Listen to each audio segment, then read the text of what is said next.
First, who avoids committee work because I find it irresponsible, unacceptable to have this attitude of avoiding work when it is essential and to come here in front of the cameras to seek buzz and then try to make headlines. That is irresponsible with such an opposition that has plunged this country into this abyss. It is because you have put this country in these difficulties that you must have the courage to come and answer questions, especially topical questions because they are international issues. The topical questions that are put to the government and addressed to the Prime Minister are questions that are of general interest. Have the courage to stand before the people and before history, after having plunged this country into this abyss in the fourth basement.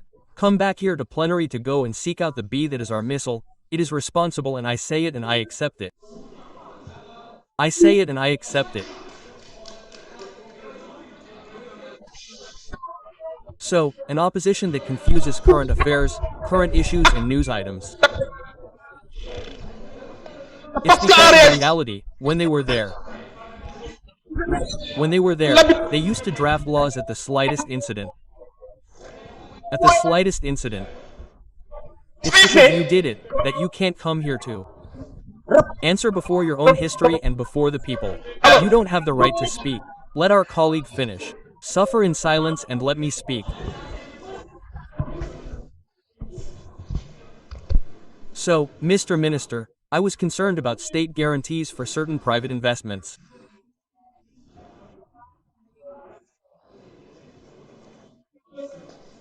Let me explain. I had mentioned this in committee to the Minister of the Economy. I had received information that in Sintuamilam, the solar power plant that was supposed to be built there and which concerns a private initiative, an unsolicited offer was blocked even though it is an investment that does not require a guarantee. It is not a loan from the state. Can you ensure that this is resolved?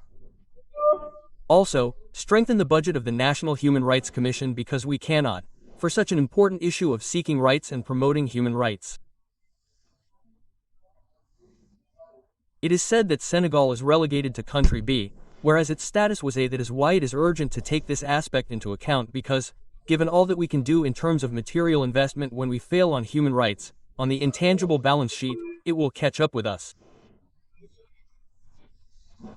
That is why I will ask you to further strengthen the National Human Rights Commission in terms of budget and substantial resources to allow it to do its work properly. Finally,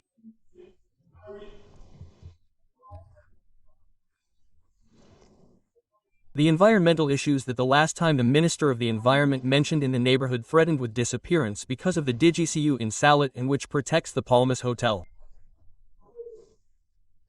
I do not know if you are used to setting foot there. This project has created an unprecedented coastal erosion and even threatens the disappearance of neighborhoods such as Saunol, Gramborg, Golf and TFS as well as other neighborhoods on the coast.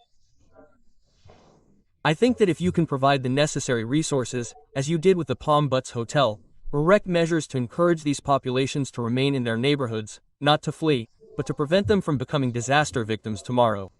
Thank you for your kind attention. Thank you very much. Honorable Judge Amadou Dalalov, number 1, you have the floor. Honorable Rin is getting ready.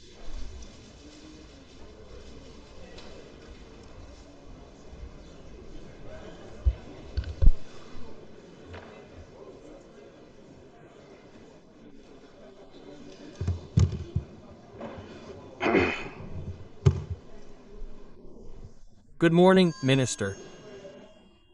And your colleagues, Mr. Chairman, dear colleagues.